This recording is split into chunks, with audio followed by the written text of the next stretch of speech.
Latest on the encampment protest on the campus of the University of Toronto. A deadline set by the university has passed, and tonight the protesters remain. The school says it will seek a court order tomorrow, but for now, discussions between the two sides continue. CTV Sean Leithong is live on campus tonight with the latest. Sean. Well, Nathan and Michelle, the two sides have been meeting for about the last half an hour, and usually these meetings go on for about 2 hours, where they have been negotiating. But as you said, the encampment does remain despite the fact that the deadline has passed, and it appears the university is taking other measures as well. A steady downpour on the encampment at the University of Toronto as a deadline to vacate passed this morning, a moment that was marked by a rally. We want divestment, we want disclosure, and we want it now. With the pro-Palestinian encampment protesters receiving support from labor leaders. If the University of Toronto makes a move against the students, they'll have to go through the workers first.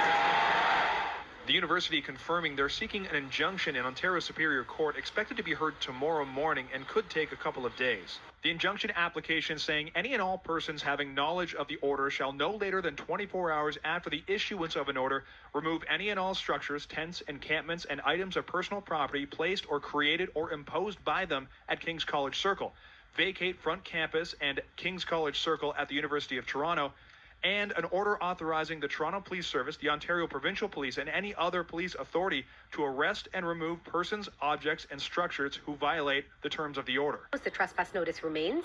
UofT has been adamant that they want us off of their grass, and that hasn't changed since. And as talks between the university and protesters continue, Sarah Rasick says negotiations are moving forward.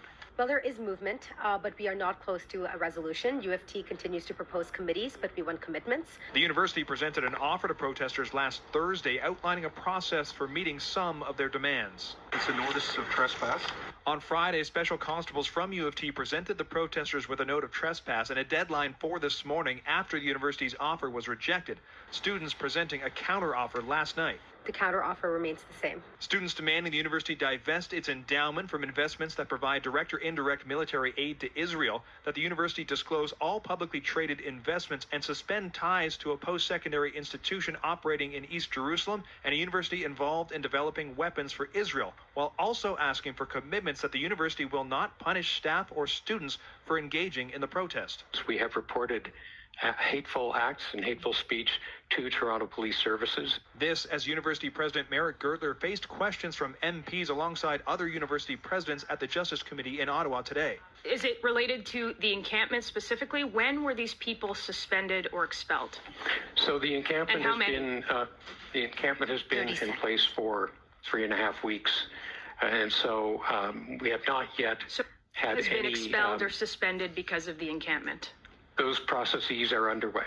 While the students say they aren't going anywhere. Really, the ball is in their court, right? Students are here. They will continue to be here. They will continue to demand divestment despite the threats of police, despite the threats of academic repercussions. So when facing the possibility of this injunction and speaking with a spokesperson from the encampment yesterday, they said that they feel that they have a strong legal case and are likely to actually win. Reporting live, I'm Sean Leithong. Michelle, I'll send it back to you. Thank you, Sean.